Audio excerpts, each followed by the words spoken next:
One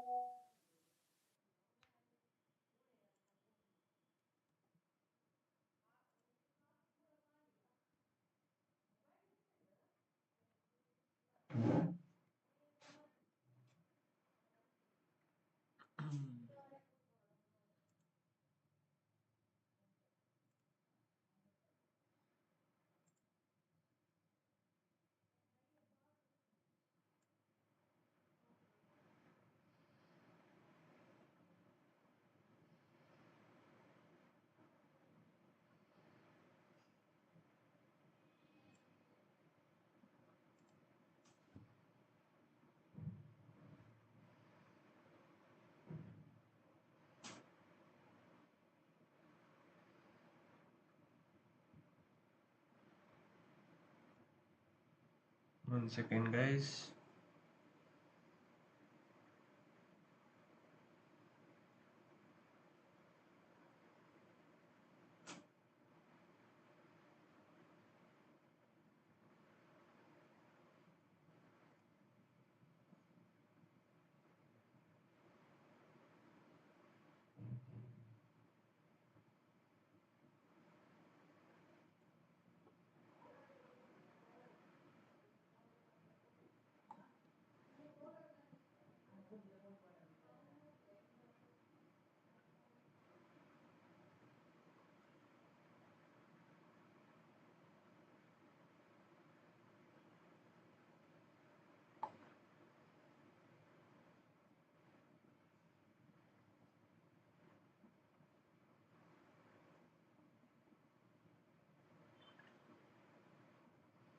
Okay, one second, guys.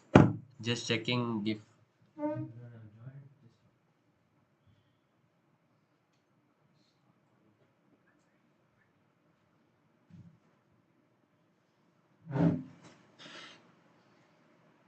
Oh, hello, everyone. Okay, so I'm live. Okay, I didn't know. I thought because I was checking on my phone. Okay, and I could not find the YouTube video for some reason, and I just came to know that forgot to send the link in one of the batches. So I was just preoccupied with that. So, first thing first, before we start everything, can anyone confirm if the audio is perfect? Is it correct? Or do I have to make any changes in the audio? Anybody? It's good? Okay. So, um, hello Aman, hello Manasri, and hi Vian. Okay, that's nice seeing you here too. Okay, after a very long time. I'm glad that you showed up. Okay. So, uh, good evening, everyone. So in today's session, so we are going to learn about Vasily's. Is it Vasily? Yeah, it's Vasily. So this is one word. This is one legend whom I really find it hard to like pronounce. Okay. Even we had an argument with Sriram. Sriram is like it's Semislav, and I'm like no, you can call it Semislav or something. I mean, this is just how Russians write their names. Right? It's very hard for you know to pronounce such names. Okay, and if you guys, if it makes you feel better, then even outsiders find it hard to pronounce Indian names, right? Yeah. So, anyways, I welcome you all to today's session. Okay, so in today's session, we will be looking at the legend named Vasily Semislav. Okay, so, okay, first of all, hello, hi. Okay, sir, I can pronounce. Oh, good. Hi, Lishan. Hi, Manas. Okay, yeah, good. That's good to know, man. If you can teach me how to pronounce, it'd be great, right? Okay, for now, let's just call him Semislav. Okay, not Semislav or whatever. Okay. Um, so let me just give you guys a brief introduction on whom Semislav is. Okay. So Semislav was the seventh world chess champion. Okay. So he became the world champion after beating Mikhail Botvinnik. Okay. So if you guys know who's Mikhail Botvinnik, you guys can refer my previous streams. Don't ask me which episode number. By the way, this is episode 12, right? Yeah. So this is our 12th session. Okay. So we've been on for like straight 12 weeks. That's great. Okay. Anyways, moving on. So he became the seventh world chess champion by beating Mikhail Botvinnik. And what is his speciality is he's he's a good positional player. Okay, you can say that he's also known for one thing. Okay, it's said that his hands could make the move. Okay, I don't know how deeply you understand this. Okay, when I couldn't understand this at much. Okay, people use their hand, brains to think, but his moves are like very straightforward. Like whichever pieces he touch, it just turns into gold. Like that he's going to make the correct moves. That's the type of player he is. Okay, and he had a very straightforward way of thinking. Okay, he's like, I'm going to play chess and I'm going to make 40 correct moves. Okay, and if you play against me and if you make 40 correct moves against me, it's a draw, or else I just win. That's just how it is. Okay.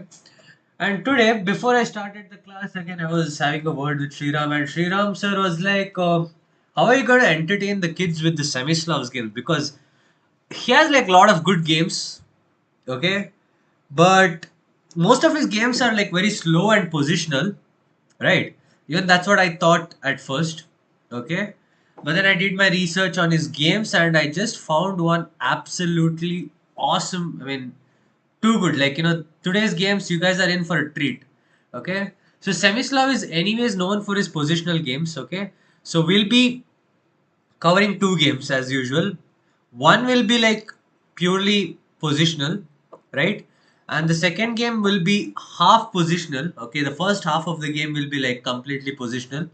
And the second half of the game will be like everything just, positional went out of the house. That's just how it's going to be. Okay, so you'll know what I mean. So let's start off with the first game. Okay, so before I start off with the first game, I'd like to show you guys something important because that is something you guys should know. Let's see if any new ones are in the chat. Not here. Okay, there are 80 people. Not 80. Okay, it would be great if 80 people are there. There are 8 people in the chat. Okay, and it seems that still some people are like, hiding behind the shell, right? Uh, just come on and say hi, hi guys. It's not gonna hurt. I promise it's not gonna hurt if you guys just say hi, right? Okay. Are there any tactical? Oh, you bet, Manasvi. You bet there's gonna be tactical games. Okay, I promise you there's gonna be like super tactical games. Okay, yeah. So, anyways, how many of you guys know what's an outpost in chess? Very important thing. Okay, before I start off the session, because the first uh, the first part of the game is going to be a little positional. Okay, and you have to know um, what is outpost. Okay, good. I would expect, yeah, Lishan to know, of course. What about anyone? Aman, sir, I know. Okay, good. So Manasvi, what else? Who else? There are some people. Vian, I'm pretty sure you also know, right? I must have thought you like million times. Okay.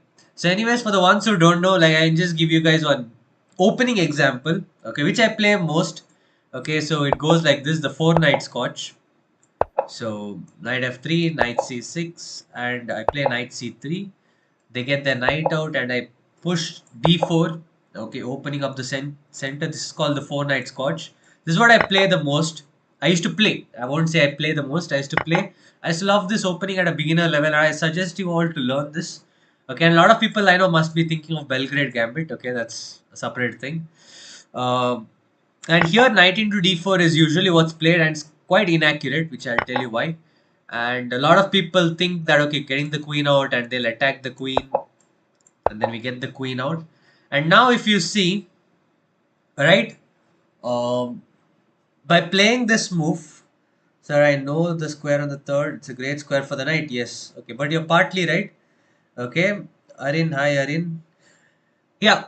So this kind of position that has occurred on the board, right? So if you guys can see over here, black has pushed c5 pawn, right? And now if you guys pay close attention to this d5 square, okay? Now this d5 square it's a weak square because none of the pawns can come and guard it in the future, right? So imagine if you can just get your knight over here.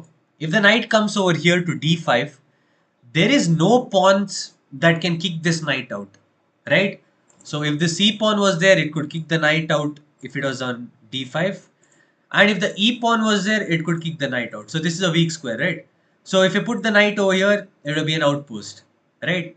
So one of the right moves, or let's say it's black's turn to play, is play something like d6, okay? And now if you just immediately put the knight here, it's not a good move because he can just capture it, right? Or he can just capture the pawn. That's beside the point.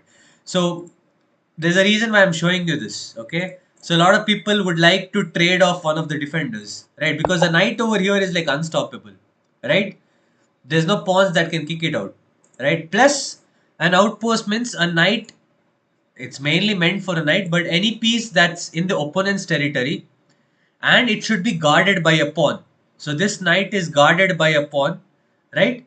Plus, there should be no pawns that should kick the knight out, okay? So here one of the ideas is to play something like bishop g5, like before you play knight d5, just to trade off one of its defenders and try to trade off the bishops for this bishop, okay?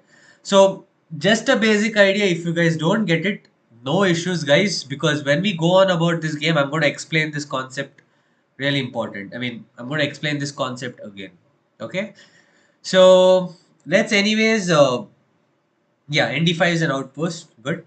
So now let's anyways get back to the game, okay? So the first game was played between Semislav and Rudakoski. And don't ask me who Rudakoski is, because I don't know who Rudakoski is, honestly. Maybe he's a strong player, but maybe not that popular. So let's just call him random noob. Okay, now that's a bit too rude, right? Okay, so white starts off with the move e4 and black plays the move c5. And for the new ones watching and have not seen this move, this is called the Sicilian defense, right? You play the move c5 and you control the center with the flank pawn, right? So one of the main moves is knight f3, of course. You take the center, so e6, and you play d4, you open up the center, right? And whenever you play c5, if opponent plays d4, one of the main rules of Sicilian is just take it, man. Just grab the pawn without thinking twice. That's the main point, right? And now knight takes d4, knight f6, attacking the pawn. And the most standard way of defending is knight c3.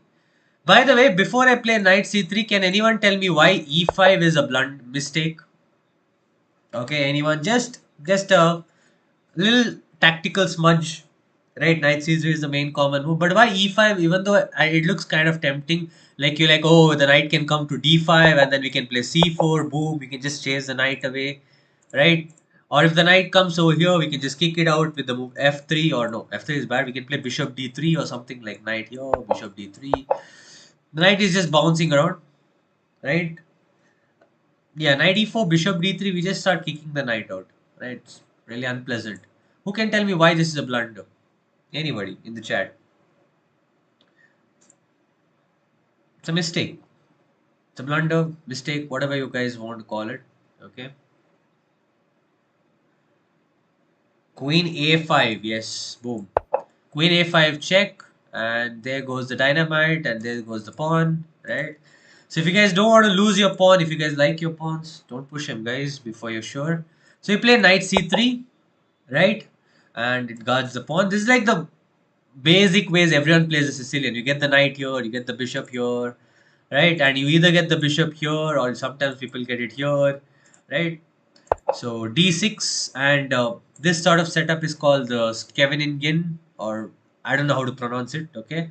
My pronunciations are quite bad, so I'm not going to test it out. So Scheveningen, or whatever you call it. And now bishop e2 is played, okay? And this is how I like to play the Sicilian. I don't like to usually put it here, okay? Uh, I have my ideas behind it, but I'd rather not waste my breath on that particular part, because it's not really that important, I feel, right? Openings are not really the important part. The middle game is, okay? So bishop e7, and both of them castles, black castles, white castles. The bishop comes here to e3, right? Just bolstering the knight a bit. And now knight c6, and now the one of the main ideas in the Sicilian is to play the move f4, okay? So f4 just takes like more space in the center, right? And now if you guys are watching, You guys might be like, so he's pushing the f pawns. My coaches taught me not to push the f pawns. I mean, yeah, principles do get violated only if you know what you're doing, right? Otherwise, don't violate them. In this position, like white is like having good development. Black's position is not so good enough to take advantage of the f pawn move, right? And in this position, you might have some ideas of going f5 and opening up the f file. Okay, like in case black takes, we take with the knight and the rook file gets open, right? So that's one thing. Okay. Anyways, moving on. Queen c7, also a theoretical move. And now queen e1. Okay. This is why I like to play this sort of setup. Like, usually you don't have to by heart any sort of theory with the Sicilian. Okay. Because there are like a lot of Sicilians with black, and it's very annoying to by heart all the theory. Okay. All the theory positions for white to play. Okay. If you play like queen d2 and long castles, it's very annoying. Okay. And generally against every Sicilian, I just do this idea. I just put my bishop here, I put my bishop here, put my knight here, and I usually put my queen here. Okay, and the idea is the queen is slowly going to swing itself to g3. Okay, and it's going to x-ray the pawn to the king. And it's going to have some attacking idea, or the queen can come to h4. Okay, and the queen is doing fine attacking on the king side. Okay, so anyways, the trades happen in the center. Knight takes d4, and now this is where black thinks, let's just break out loose, right? The bishops have to be developed, so let's just open up the center. Okay, so anyone in the chat, what are the ways black can think of opening up the center? If you guys know what opening up the center means, please tell me the answer. And if you guys don't know what opening up the center, I'm just going to explain you guys. Okay, no issues. How does black think to open up the center? Yes, e5. Okay, what else can black play to open up the center? d5 is also, yeah, d5, right?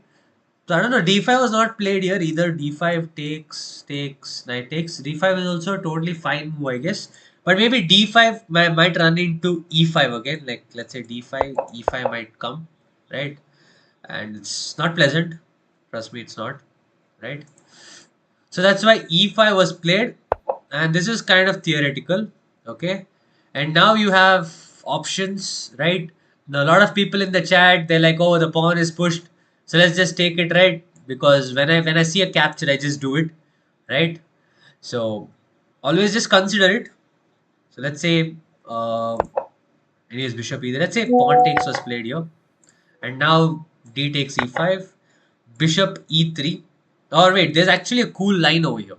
Okay, there's a way black can win this pawn. Sorry, white can try to win this pawn actually. Can anyone find a crazy move here? Okay, it's a kind of a tactical move. Okay, can anyone find a crazy idea how black can try to win this pawn? Let's see how tactically you guys are sharper. But e5 is forcing as it attacks. Yes, it is. It is. Right? It's kind of more forcing. Queen g3, yes. Who's Jay Prakash again? It's Arin. Okay, Arin Kawal with the answer. Queen g3. It pins the pawn, right? It pins the pawn. And how does black get out of it? Anyone? There is a way to save the pawn. Let's see if you guys can find it. Queen g3, right? Okay, actually initially even I thought knight d5, but knight d5 he just captures, and after pawn takes, then he's going to take, right? So knight d5 was a good try. Honestly, I thought that was the answer in the beginning, right? Bishop d6. Oh yeah, bishop d6 is also a move, but bishop d6 is a mistake because I feel there is knight b5, right? And you have to part ways with your bishop, I feel, right? The queen just moves here, you just take, right? Something like queen b8, takes, and then, yeah. So it's like a pattern. When I see the bishop and the queen here, just runs into fork, okay? So who can find the move here? Actually, bishop d6, there's a cool move, rook into f6. Now that I think about it, right? Rook into f6 is winning actually directly. So, nd7. nd7, yeah, nd7 also actually looks like it wins, but nd7 now, Now, since you guys should observe, when a piece moves, you should ask yourself which square it stops controlling. Now knight d5 works. Now knight d5 works, right? So what else? What else do you guys got? Nobody has told the move. This is a see these type of moves. If you spend your time right thinking for these sort of moves, right, you guys will really improve like in one certain aspect of the game. Okay, that is patience. Okay, very important thing. So the move that is played here would be bishop c5. Okay, it's not played. It's just a calculation. Bishop c5, right? And now if you guys try to think of taking the pawn, then it's illegal because this bishop is just going to swoop in and capture the king, and then later on they get the illegal for capturing the king, right? So anyways, so for that very reason, king h1 is one of the main theoretical moves in one of the positions. Okay, so bishop e3 was played. Okay, so let's just drag it out. Bishop e3, and now um, what was played here was bishop e6.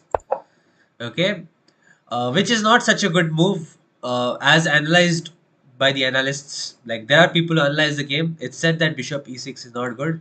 The right move is to go b6 and bishop b7, and this bishop should weaken, attack this square. By the way, you guys should notice that this square is a weakness, right?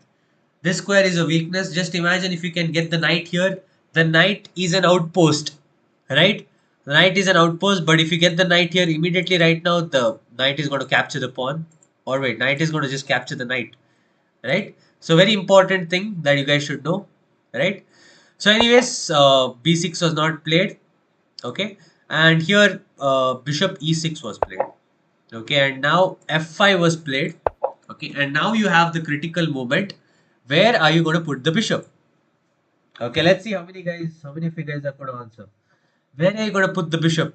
The bishop is attacked. Where should you put the bishop? I'm pretty sure a lot of you guys will give one answer. Let's see.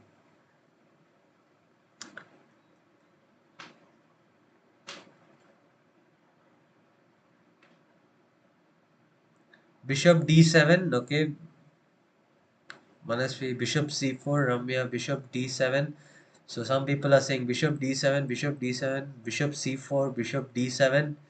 Okay, a lot of fight between bishop d7. Of course, nobody would think about bishop c8 or any other moves like bishop b3 or bishop a2, right? So that's logical, right?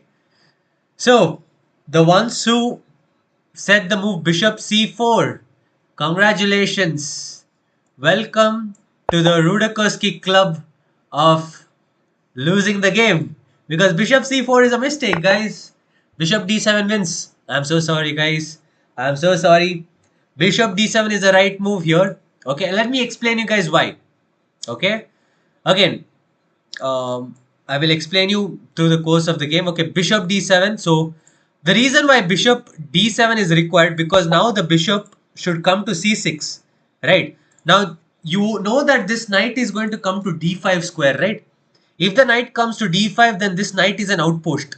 The only way to get rid of an outpost square is to exchange it, right? So you would want to keep the bishop. This bishop cannot exchange for this knight because it's going to sit on a light square, right? This is going to come to a light square, right? So you would want this bishop to come here. Now you guys might ask, sir, after bishop c4, which is what happened in the game, queen c4, we already have the knight that's defending the square, right? So why are you worrying about it, sir? What's the big deal? My bishop is gone. My bishop is gone, but I still have one knight that can exchange itself, right? Now who can find a smart move over here? Let's see if you guys can find the best move here. Okay, these are all the positional ideas here. Black to play. Let's see uh, what Smyslov played here.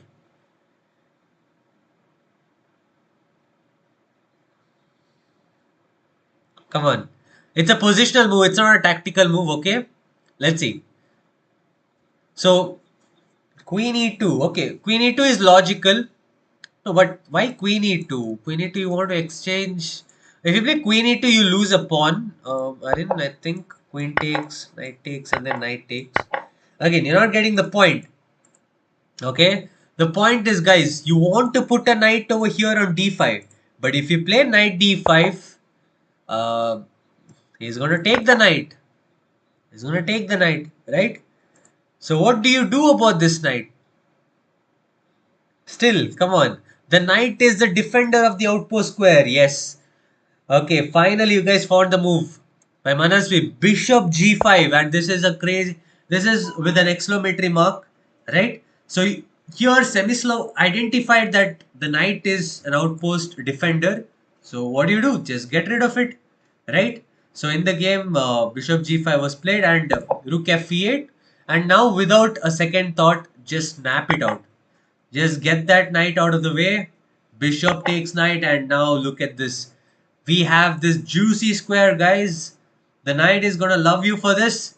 The knight just loves the d5 square, right? The favorite square for the knight is the outpost square, right? If you ask the knight which is my favorite square, he's just gonna say outpost, right? So, anyways, the knight has come to d5, but then wait a second. Wait a second. Why did you hurry to put your knight over here? Excuse me, isn't this pawn hanging, mister? Queen takes c2. Queen takes c2. Who can find the move? Why this is a mistake? Let's put it as a mistake. Queen takes c2 is a mistake. Let's see. Let's see how good you guys are at calculations. Little bit of calculation, little bit of tactics here, guys. Rook c1. Okay, rook c1. I just move my queen, right? I just move my queen. So let's say somewhere like queen takes. Yeah, I just take this pawn, right? What do you do next? Let's see if you guys can observe. After rook c2, rook c1, what tactical pattern do you observe here?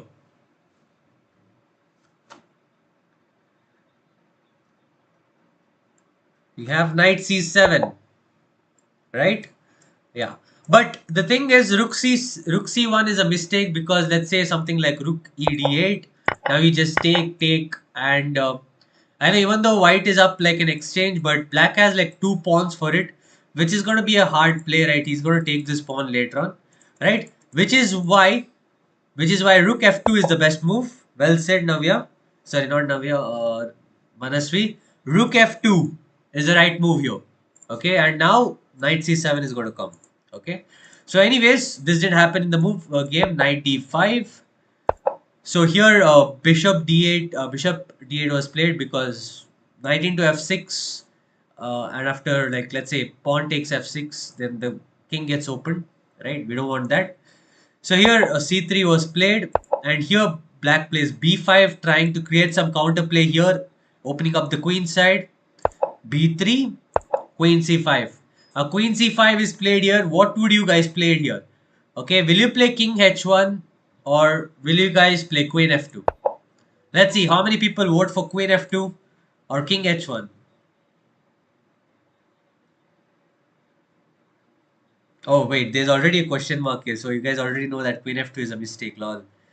There you go, I messed it up. Okay, queen f2. Okay, king h1, queen h1. That's also an option. Oh, let's leave the queen over here. Okay, you mean king h1. I know. I was just trolling. King h1 is the right move, right? So again, queen f2. First of all, positional it's bad because you shouldn't be exchanging queens when you're attacking, guys. I believe that white is having a really good position with this knight and with the rooks on the open file planning to attack, right? I believe you should not trade. And secondly, black can exchange. Can you guys find a way black can exchange this knight right now? Let's see how tactically sharp you guys are. Black has a tactic to get rid of this knight.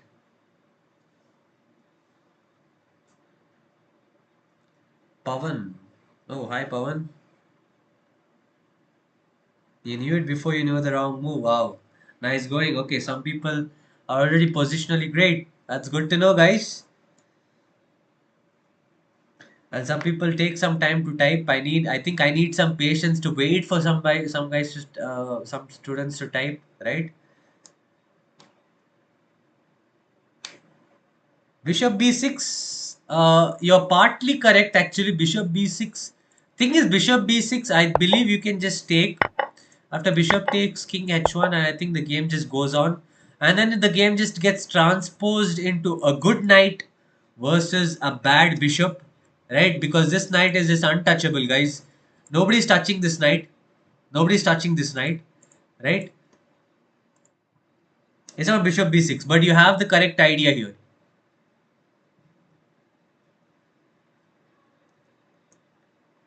Let's see if you guys can find it. Come on, guys.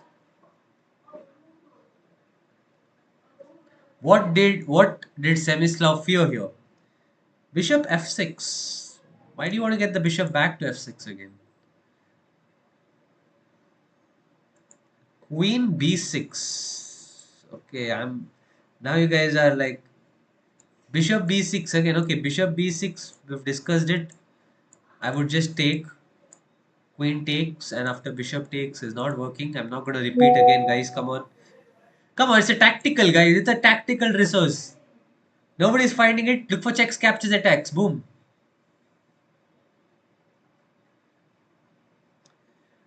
I thought at least someone would say queen into f2 and then bishop b6, but that doesn't work because knight into b6.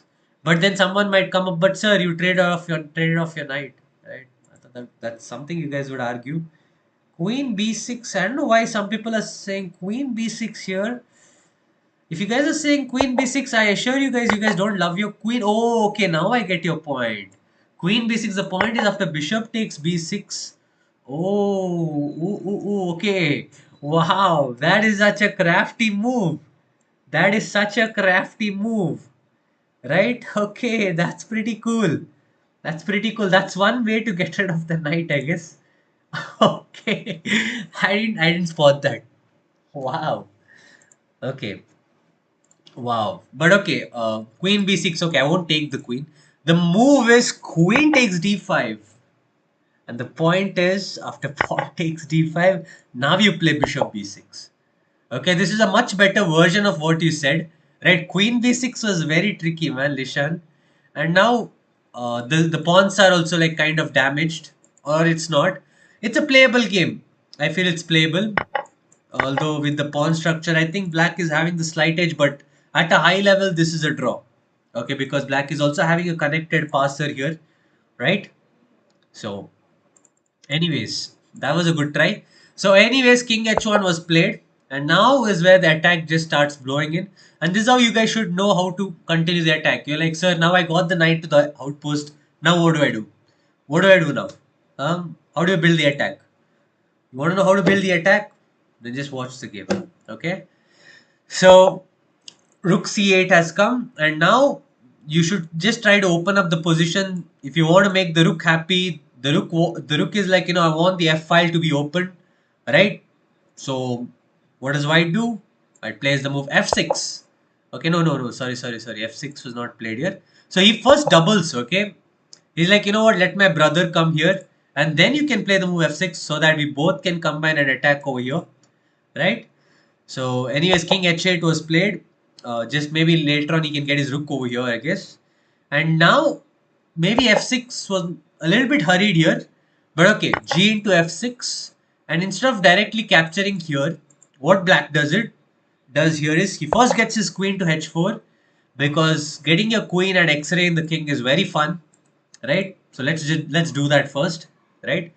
So here there was a discovery here, I guess. I believe f5 was the move, but I don't think it does anything because the queen can just go to h6. So like f5, the queen can just go to h6, and then later on the rook can just come to h3 and then boom, right? So f5 really doesn't do much here, right? So here rook g8 was played. So black is like, okay, I agree, you're attacking me. I have to get my pieces and I have to defend. So this rook is going to come to g7 and it's going to defend the h7 pawn, and it's going to ask questions like, how are you going to mate me, right? So you need to answer some questions. So first thing is, this is just a pawn, so it just decides to take it. And now rook g7 was played, okay, because queen into h7 was a mate, right? And you can take, I think it's playable, but then after rook g3, rook g7, rook g3, threatening mate, rook g8. oops, sorry. Yeah, after this, like he has to just play rook g8 to defend the mate, right? These two pieces just look like dummies, right? You can just get your other pieces in. You can even go for h4, h5, and then like attack, right? I mean, this position will come, okay? So knight into f6, rook g7 was played. So can you guys find the first tactical move that he played here? Okay. Hi, hey, deduction Darius. What's up, man? Welcome to today's stream. Okay, who can find the first tactical move that he played here? Let's see. It's black to play. Find the first tactical move.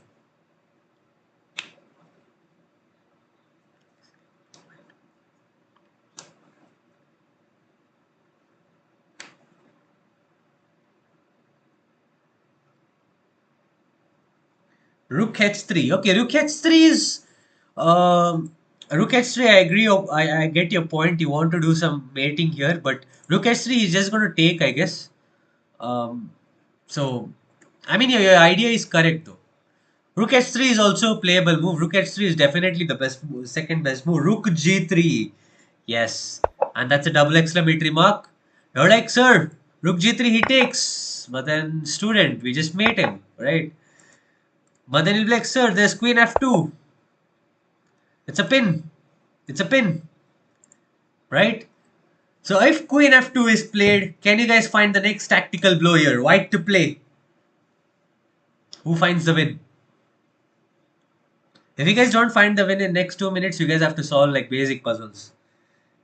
Queen into h7, yes, boom. Queen into h7 by Lishan. Queen into h7, rook into h7, and now rook g8.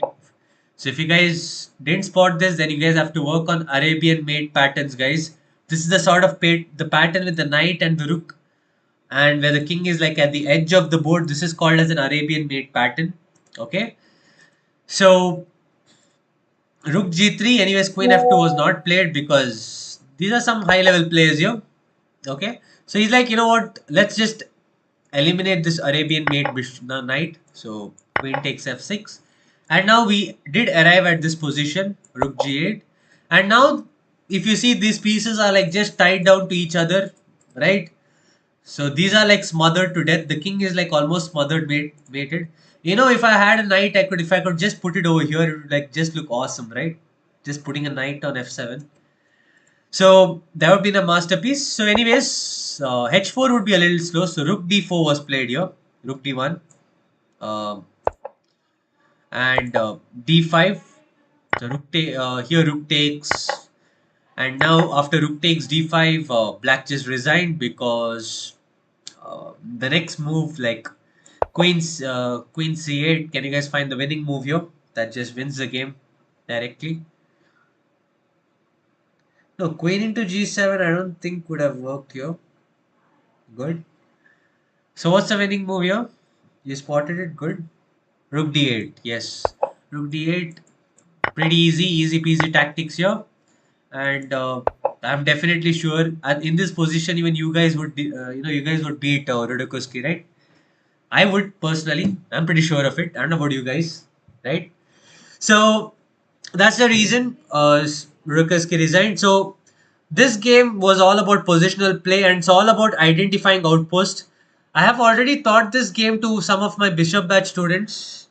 Okay, who am I kidding? I only have one bishop batch, right? So I've taught them to this game. It's a game. When I was teaching them the topic of outpost, especially.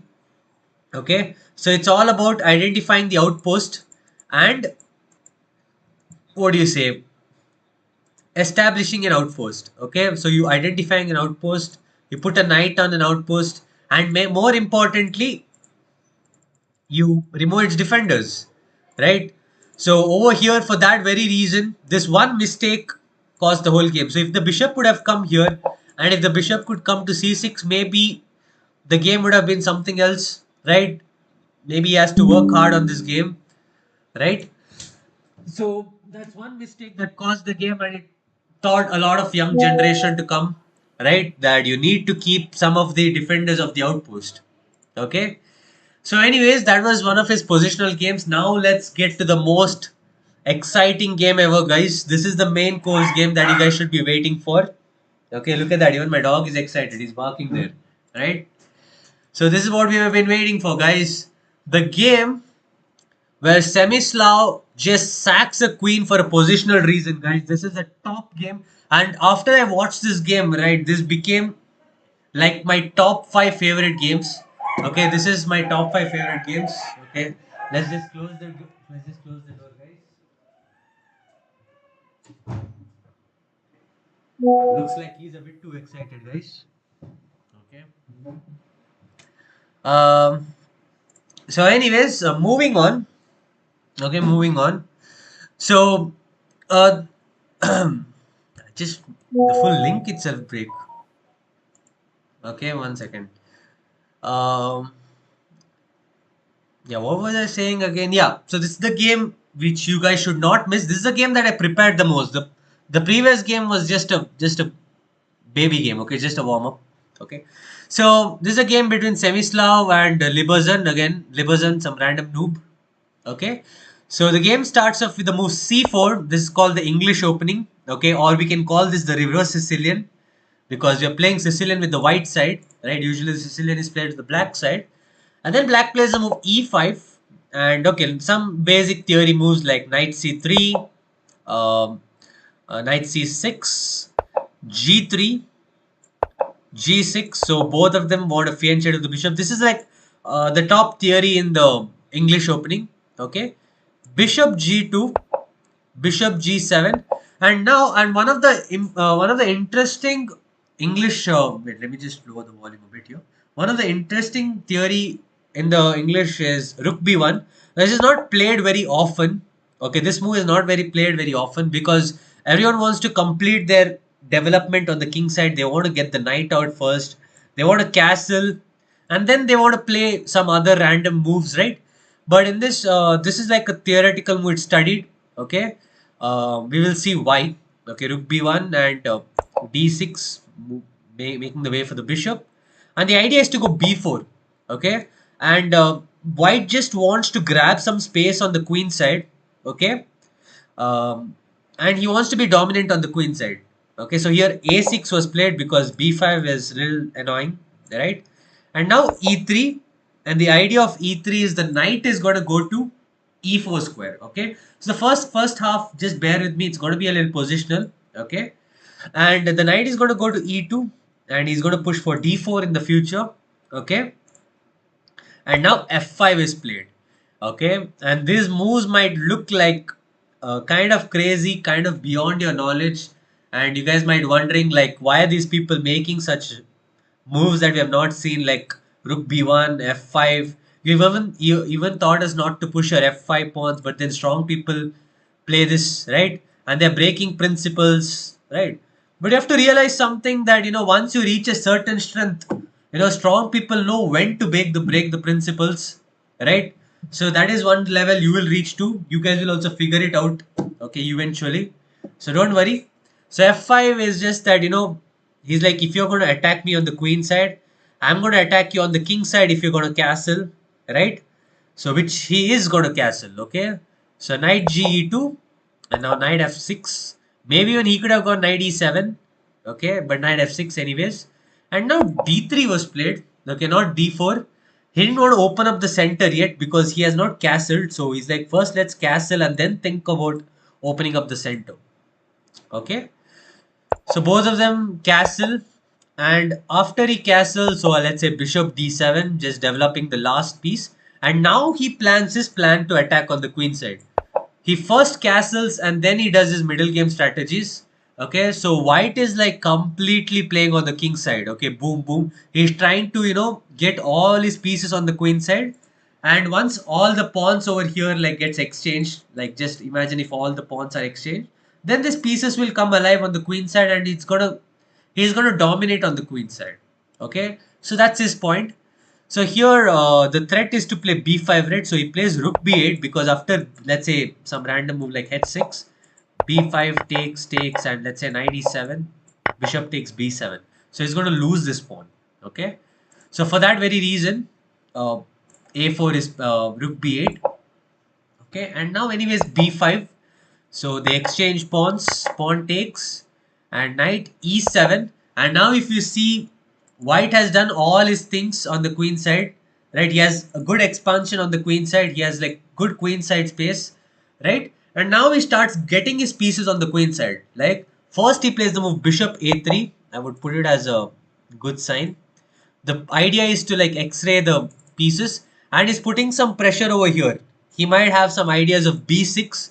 Okay, b6 is really a threat here. So again, some random move b6. After he takes, bishop takes, this pawn falls, this rook has to move. Like, yeah, that's how pieces come alive, right? So you need to get pieces on the queen side. So for that very reason, first thing is bishop e6 is played. Okay. um, Wait, doesn't b6 work now? Okay, b6, maybe there is this move. Yeah, that's his idea. The queen like guards the pawn. Okay, now the queen guards the pawn. Okay. Also, my bad, b6 was not really the threat. The threat is to play d4 actually. Okay. d4 break is the threat. So after he takes, his pieces will kind of come alive. So bishop e6. Okay. And now you can't play d4 because you lose this pawn. Right. So what does he play here? Bishop e6, and now queen b3 comes, and now d4 is a threat. Okay, d4. I was telling b6, right? b6 was not the threat here. d4 was the threat. Okay. So how should black stop b6? Anyone? Sorry, how should black stop d4 first of all? If he plays something like c5, can anyone tell me why c5 is a mistake? It looks like it stops d4, but there's a mistake here, a tactical mistake. 58. Yeah. It's a tactical mistake. Let's see if you guys can spot it. C5.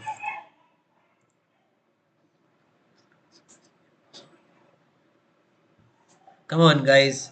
This answer should be. One second.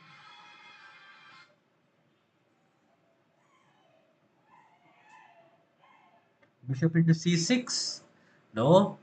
Come on, guys. This is very common. Just imagine your opponent played C5. Nobody. Why is it so hard to spot this move? I don't get it.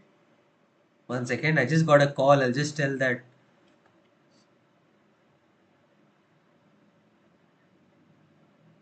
I'm in class. I'll tell her.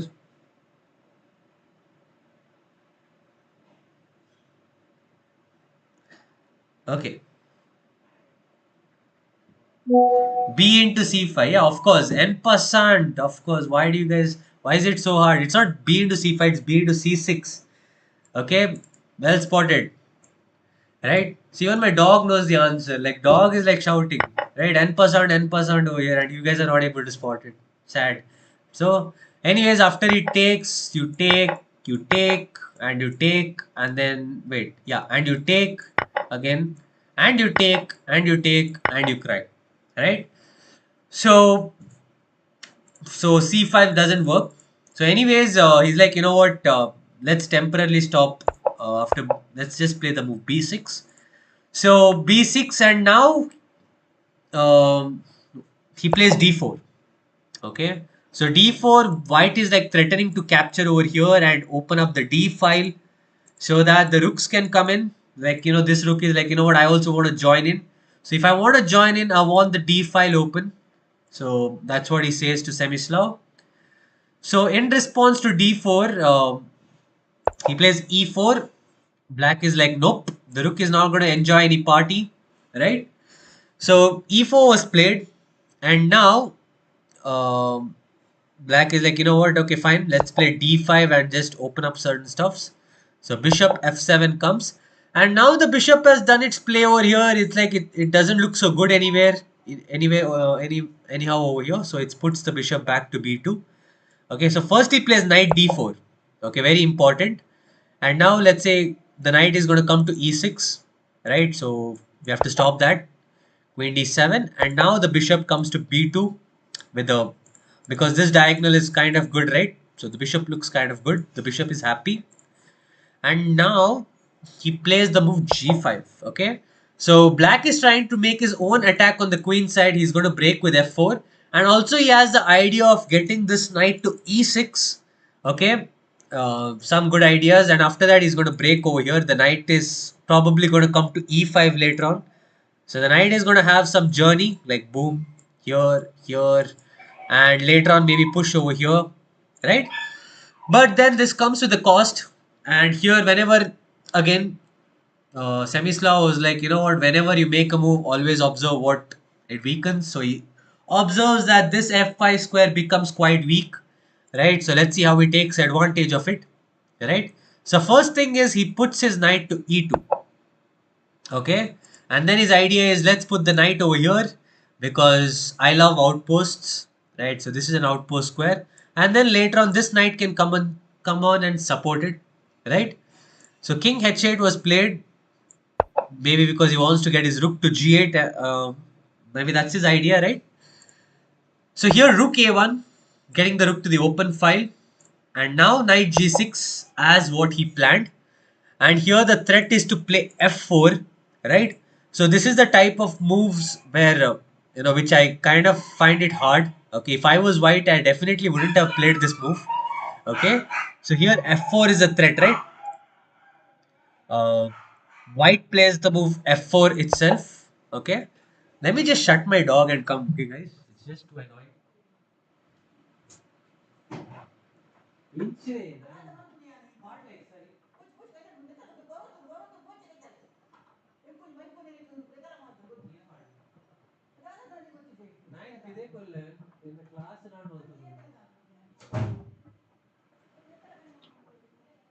I just told my dog don't get too excited.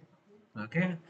Anyways, so yeah, f4. Okay, I'm so sorry, guys. So f4.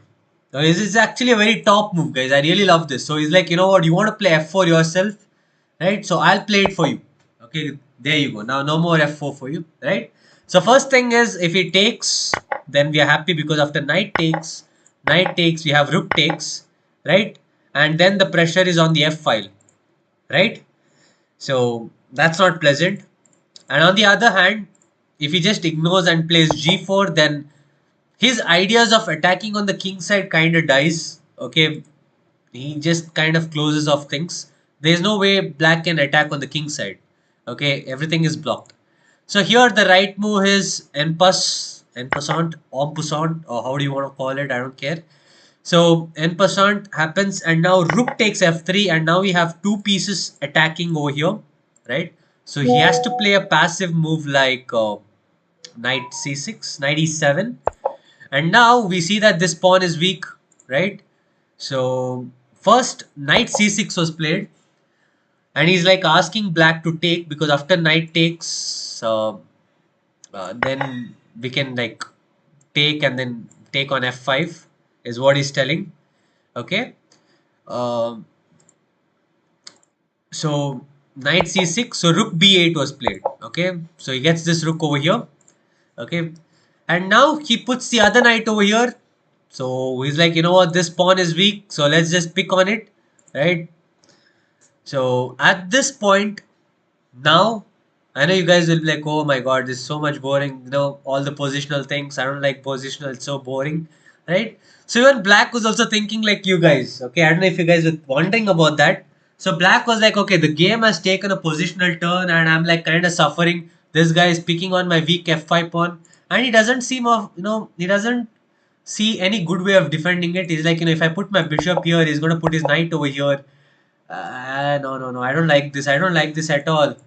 So at this point, Black just loses control and he decides to sacrifice a knight. Okay. So let's look at what's the point. Okay. It might look brilliant at once, at one stage. Okay. Knight f takes d5. Okay. And now pawn takes d5. And here his idea is black takes, bishop takes d5. And he's like, you know what? I'm going to fork your rook. I'm going to fork your queen. And I'm going to have like really good counterplay. Right? So can you guys guess what white should have played here? Let's see. White to play, guess what's the move that's played? Anyone? Okay, the positional play is down. Queen into e5. No, no, no, not queen into d5, no. It's I mean, I was like shocked. Like, how can anyone even come up with such a move? Like, it's just beyond me. Like, I don't know if I can even explain you why he played that move. It's really beyond me. Like, at one point. But I'll just try my best because I have understood this game, right? So when I understand some things clearly, I know I can do better in explaining it, right? So let's see anyone in the chat. Just give it a shot, guys. Come on. Queen d5, no.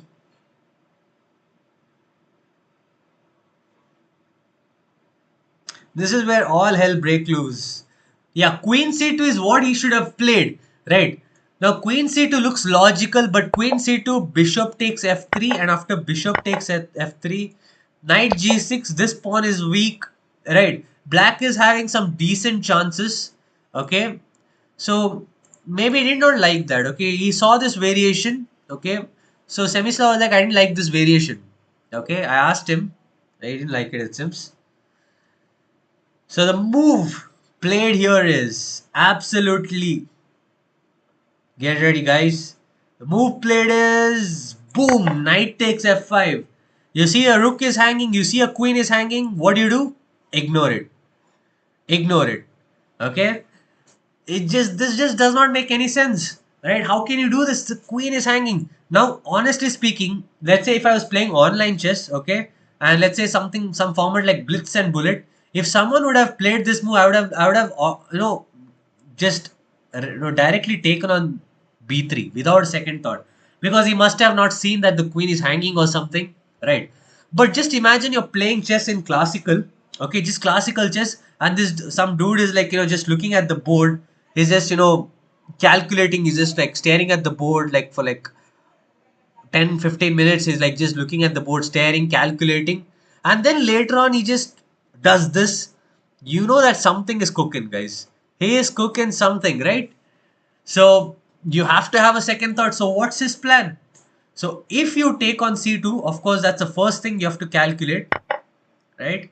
You take on g7, right? King g8, and first, instead of taking here, you take on e7. And let's say after rook takes, and after bishop takes f8, king takes f8, you give another check, and he has to go king f7. Okay, rook d7 is kind of the same variation. He has to have some, you can still do this discovery. So king f7, and now knight check, and now you win this bishop, and this is just too much material for the queen. Okay, so bishop takes. So yeah, he can't actually take on b3. Okay, he can't take on b3. So you guys might be like, okay, so let him take the knight, right? What happens if you take the knight? Like knight takes f5. Let's look at that. So if you do knight takes f5, then you notice that the bishop hangs. You just take the bishop, right? So you're like, sir, you can take the bishop, right? The bishop is hanging, but then now you just play rook a f1, and then this knight is toast. Okay, this knight is like just toast. This knight is just lost. Okay, there's no way to save this knight because this pressure over here is just too much. Okay, so this is what could happen. Okay, so here he does not take the queen. If he takes the rook, also the same variation. Like if bishop takes, then this variation, bishop takes g7. This is just mate. This is just mate. Forget about the variation, guys. This is just mate, right? So for that very reason, okay, uh, he took the knight on f5 like this. Logical, that's the best move. And now bishop takes g7, and king takes g7 can't be played again. This is like so much tactical. King takes g7. If you play, then there is queen c3, and after king g8, now you can play rook takes f5. After knight takes f5, now you play forky. You just fork. Whoa, whoa, sorry. Not fork, sorry. If you play knight takes f5, what was the problem here? Yeah, no, knight takes f5, you just directly take the bishop, right? What am I talking? So as today, queen takes f5, and now you do 4 key. Now you just do 4 key, right? Um, so for that reason, he after bishop takes g7, he just plays the gentle move king g7, and now he doesn't have time for his bishop to save his bishop, because it turns out that white loves his queen more, right? So he has to save the queen. So he, again, He has to save his queen. Wait, he has to save his queen, and what does he do now?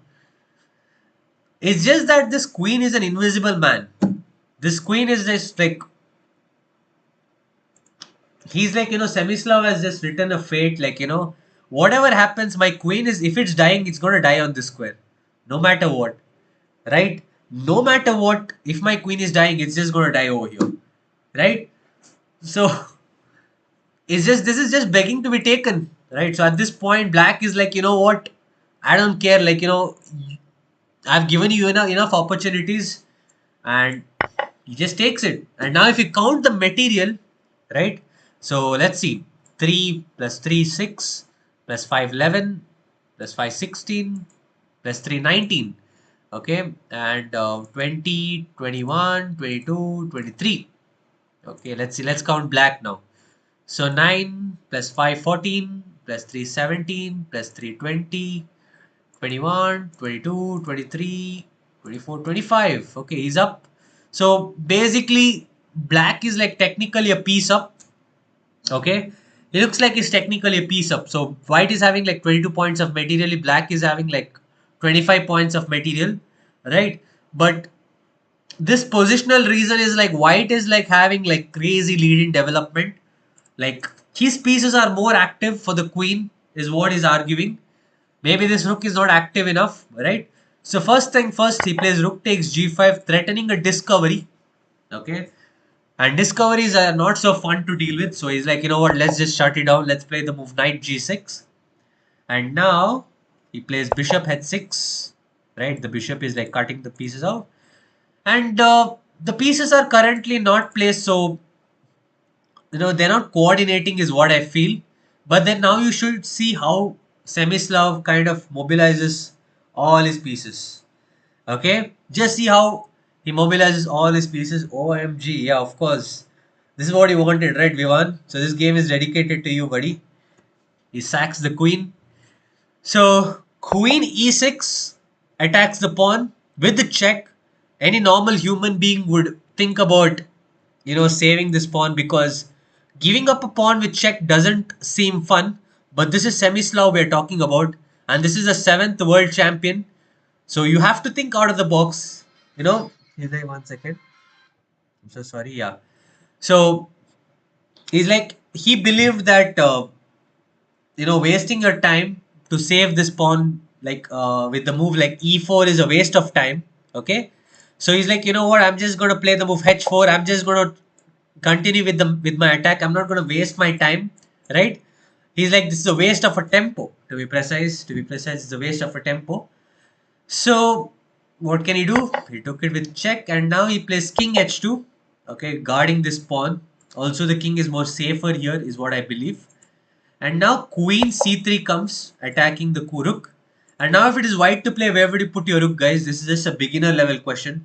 It's just a beginner level question. Where would you put your rook? I know definitely nobody could go wrong here, right? Now for the brilliant move, okay.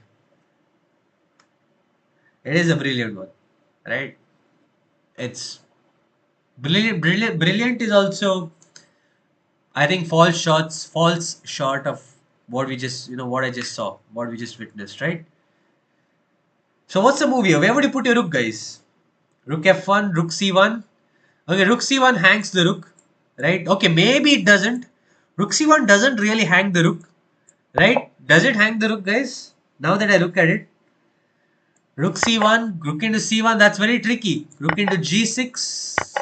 But then I don't know if this is winning, because black is now up. Yeah, rook and a bishop versus bishop and knight is quite good, right? So, yeah, rook f1 comes for that very reason. This is only square, right? Yeah. So now bishop, sorry guys, I've been getting this call. 1 second, I'll just answer.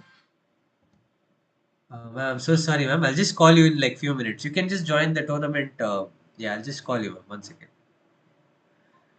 So sorry, guys. I had to deal with it. Alright, it's a tournament is going on here with the night batch student, and one of the student is like unable to log in, so I have to deal with that problem. Right.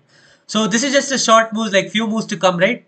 So bishop c4 attacks the rook, and You have to save it, right? Rook f2 right now. You can't afford to give up more material. You're already down 3 points of material right now, right? So queen e1 attacks the rook again. And it seems like black is having his share of fun attacking the rook. So at this point, Semislav is like, you know what? I'm not going to run with the rook anymore. I like my rook where it is. So let's just bolster the rook with the move rook here. And this is called doubling the rooks, right? And this is the point where black goes wrong. He had to keep the bishop in this diagonal, okay? He had to keep the bishop in this diagonal, saving it from this check, right? So instead, he just plays the natural looking move, bishop takes b5, and this kind of costs the game, okay? And now a lot of you guys might wonder, Semislav plays the move bishop d5, which is logical. After king h8, the game just goes on, but he doesn't do that. And this is why I love this game, okay? Not only because of his crazy sack, because of this particular idea. Instead of like just immediately playing this move, he does another improving move. Okay, he does another improving move. He plays the move bishop c1. I absolutely love this move because he's like, this bishop is not doing much over here. Let's get it to a better diagonal. I know this bishop looks threatening over here, but I see a better square for the bishop, right? So bishop c1, sorry, bishop d2, my bad. After queen b1, because now bishop c3 is the threat, right? Bishop c3 is where the bishop is going. He could have played queen a1, but queen a1 is a mistake. Let's see how many of you guys can spot it. Why it's a mistake? White to play. Let's see if you guys can spot it, guys. Why is queen a1 a mistake? Let's see how many of you guys have keen tactical board vision. Okay, maybe I shouldn't call it tactical board vision. It's just like you need to have strong board vision to know why queen a1 is a mistake. Let's see. Rook into b5. Yes. The bishop is hanging. Well spotted. It's very easy to miss such a tactical detail, right? So you have to note that the rook is attacking the bishop. So keep that in mind. Queen b1 is the only way to protect it. Or you could go here or here, but that just hangs the queen, right? And now we play the move bishop d5 check. And now it's just time to finish the game. So king h8 and now bishop c3 check. And the only move for black is to either save it with his rook or with the knight. And after knight takes e5, d takes e5. What should you play here? What should you play here? What's the winning move here?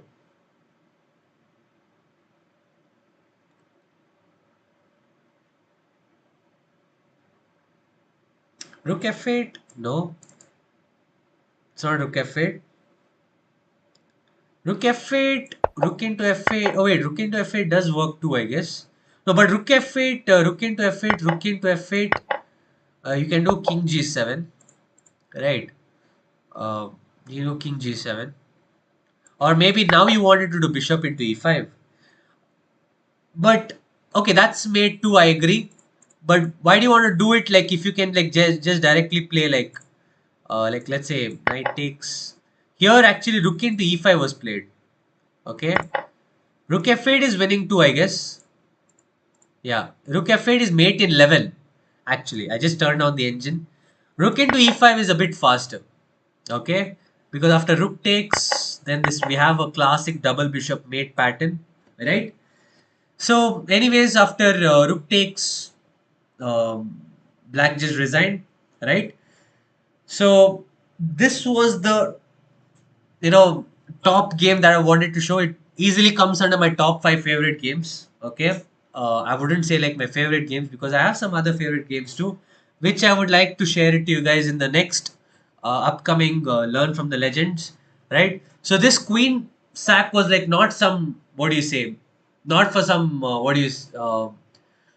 not for some immediate checkmate. Usually, if you're sacking the queen, you better make sure that there's a checkmate coming, right? So that's the reason why people sack the queen. But this sack was like so deep, right? Just to identify that your pieces are going to be more harmony, right? It's going to be in more harmony. It's going to be in more good shape without the queen, and that's not easy to spot, right? And I wouldn't say like this is the only queen sacrifice that I've seen. For some positional reason, there's also another good queen sack like where Chigorin sacks, or there's another Muslim player, I guess, named Rashid. He also does some crazy rook sacks. Sorry, not rook sack, queen sack, um, which is like very positional. Okay, positional queen sacks, which is like, I don't know with what, how much guts do you need to do such moves, right? So positional sacks are like kind of crazy. You need like very high level of knowledge. And one person who's like very known for such sacks is Petrosian, Tigran Petrosian, whom I'm going to cover in the future too. He's known for like positional exchange sacks. Okay, so yeah. So that was about it for today's class, guys. I hope you guys enjoyed today's session. Okay. And thank you so much for tuning in for today's class, guys. Thank. 1 second, guys. Yeah. And hope you guys have a blast of a weekend. Okay. And yeah, see you guys in the next weekend with some another extraordinary legend to come up with. Thank you. Bye bye. And see you all. Have a nice weekend, guys. Tata. And I have to do some other works, guys. Attend calls. Yep. Oh, you loved it. I'm absolutely. Yeah, one day Magnus Carlsen calculated 50 moves. That's great. Okay. Bye bye, everyone. Bye bye.